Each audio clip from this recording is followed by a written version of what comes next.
it comes to developing psychic abilities, there's something that I wish I knew before developing them, and that's basically to really focus on trauma healing, and here's why. Any sort of unhealed traumas that you have, either at the start or when you start really developing your psychic abilities, they're going to transfer and mold with your psychic abilities. So an example of this is that if someone has a strong level of victim mentality, the way that unhealed trauma mixes with psychic abilities is I have no control over what I'm seeing.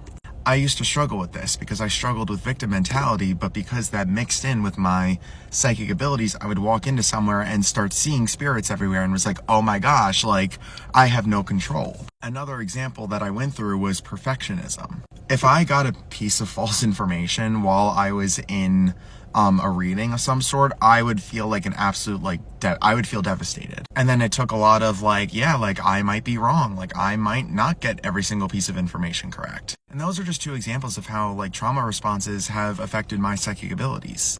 The way that I like to think about it is like foundation and then things that are built on the foundation. If your foundation of psychic abilities are built upon trauma responses and things like perfectionism or victim mentality, then that's gonna be what your psychic abilities are built on.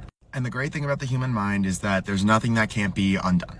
And just remember, stay grounded, have some grounding techniques, stay in the mundane over magic always, and good luck on your psychic development journeys. Leave your questions, leave your comments, leave concerns, anything you want. Love you, boos. Mwah.